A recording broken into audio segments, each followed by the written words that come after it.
If Bill Maher got invited to George W. Bush's White House, he would have said, I'm not going. There's nothing to fucking talk about. The guy did 2 illegal wars. The guy crashed the economy. The guy did torture. He's fucking evil. I got no interest, right? But with Trump, now he's in his centrist era, right? Oh, the woke far left is so extreme with the stuff they do, bro. Let me hyper-focus on that. And would you look at that? Bill Maher did just enough to get invited into the cool kids club, right? And watch, this next part is incredibly telling because it's exactly what I told you would happen. Ready? And I was like, how about this? President Trump, extending this olive branch and we talked about things we had in common, ending wokeness, securing the border.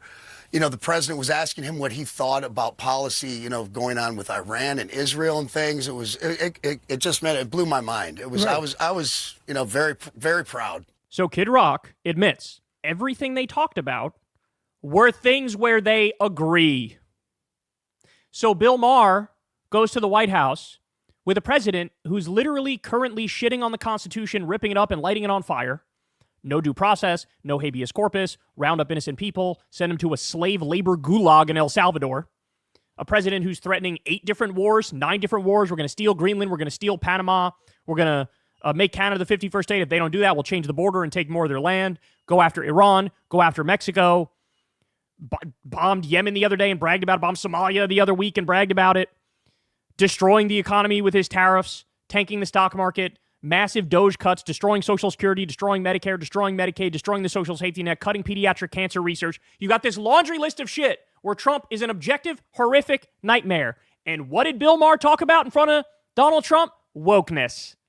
Bro, aren't those pink-haired college kids with septum rings so fucking terrible, bro? Aren't they the worst, bro? Aren't they so censorious, bro? Aren't they crazy? Bro, did you know that a boy is a boy and a girl is a girl? Boy, girl, girl. Boy's a boy and girl's a girl. This is the shit they're fucking talking about. One more time. I want to hear the issues again. President Trump, extending this olive branch and we talked about things we had in common, ending wokeness. Wokeness, they completely agree, right? They completely agree on that. Oh, the far left is crazy. Oh, boys are boys and girls are girls and trans people are weird. Free speech on college. As this president is obliterating the First Amendment and free speech in real life. Oh, the college kids are so anti-free speech. Securing the border. Right. Securing the border. I'm sure they were perfectly in agreement there. The president was asking him what he thought about policy, going on with Iran and Israel and things. Iran and Israel. Bill Maher's a colossal Zionist. Smears these college kids all the time who are protesting against the genocide and says they're pro-Hamas.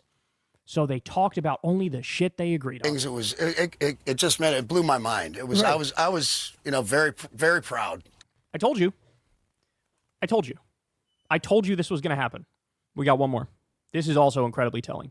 2015, and he has been relentless, really, ever since. Yeah, well, Bill, when he showed up at the White House, he'd actually brought a list of insults Trump had said about him and gave it to Trump. And what did he do? He signed it.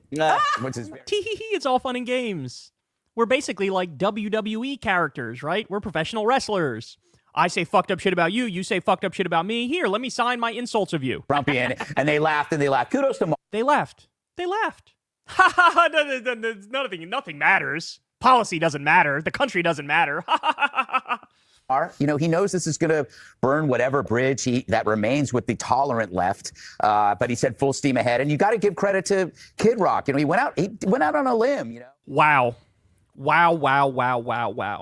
I don't ever want to hear from Bill Maher. Oh, I haven't changed. The fuck you haven't. Are you kidding me? You supported Bernie Sanders in 2016. You were the leading voice, one of the leading voices against the Bush administration when you were based. Supported Bernie in 2016, based. By 2020, you were supporting Amy Klobuchar. Total opposite end of the Democratic spectrum, right? Way more conservative than Bernie. You already changed. And now you're Mr. Enlightened Centrist, where you spend either an equal amount of time or probably even more time beating up on the far left and saying, oh, you got to hand it to the Republicans. Meanwhile, this is the worst administration in our lifetimes, and it's not even close. They're making Dick Cheney and George W. Bush look like Noam Chomsky with how big of a fucking warmonger Donald Trump is. And his absolute obliteration of the economy, his obliteration of the Constitution, his obliteration of the social safety net. And Bill Maher is giggling along with him. Tee-hee-hee. There's an element here of like class solidarity. You know what I'm saying? there's an element here of like, look, we're both on the top of the hierarchy, right? Because no person who actually gives a shit about any of the actual policy issues could do what Bill Maher did here. I'd be okay if they met and debated, if you held him accountable and you recorded it and you released it and you made him look like a fool, right? I'd be okay if you get these people on the record and hold them accountable. That's perfectly fine. But if you're just going to, giggle and hold hands and sing Kumbaya and caress his cheek under the moonlight, what's the point of that? And people pretend like this is some acceptable thing to do. But there are plenty of scenarios I can give you where everybody would draw some line. Should you, hold hands and sing Kumbaya with a serial killer who murdered 34 people, skinned them alive, and then ate them? Or would you say, you know what? I'll pass on that, right? You don't have to go that far. Mussolini, Kim Jong-un, right? It's okay if you're gonna meet with Kim Jong-un and you're trying to make some sort of a peace deal. That's totally fine. But we're talking about sitting across from them and agreeing and not pushing back while they're in the midst of the height of their atrocities. You would say no to meeting with Mussolini. You'd say no to meeting with Hitler. You'd say no to meeting with some fucking massive serial killer. What do you have to learn? And when they talk about, I meet with anybody, talk with anybody, bro, again, it only cuts in one direction. Bill Maher, in his fucking 87 years of being on air, has he ever brought on a communist or an anarchist, right? Has he ever done that? No. When they say it's, MAGA. We have to have conversations. So right-wingers, fascists, bring them in, hug them, don't push back at all, and pretend like it's normal. No, it's not. Again, if you care about the issues, if you care about the fucking issues, I'm fine with taking a meeting. I'm fine with, being across from right-wingers, but it has to be adversarial. If it's not, you are cucking yourself. And that was the point of this. They cucked you, Bill Maher.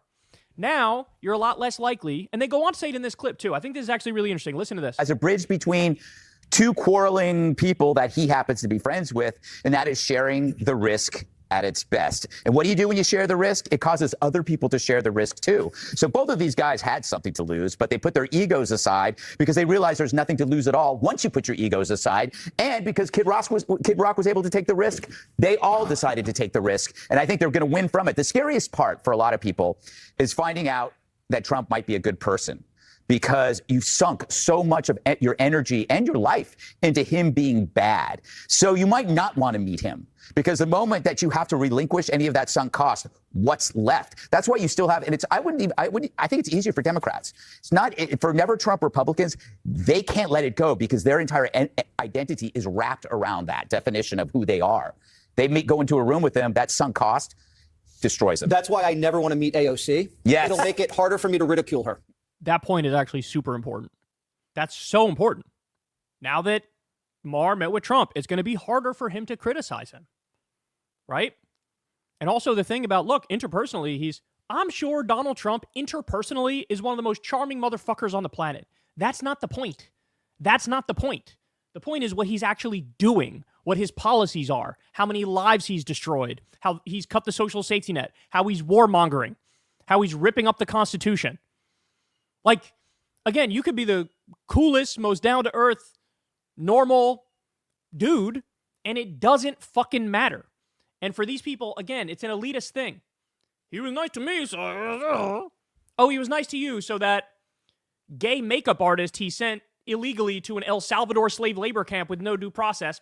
Mistakes happen, right? What is, it is what it is, right? The most elitist mindset that you could ever imagine. Right? The most elitist mindset. And people who agree with them would hear this and strawman me. We don't even want to have conversations. It's not about that. It's not about that. As I said, I'm fine with meeting with anybody as long as you fucking debate them. Right? But if you're going to meet with them and you're going to fucking fall right into their trap and now it's harder for you to criticize them, right?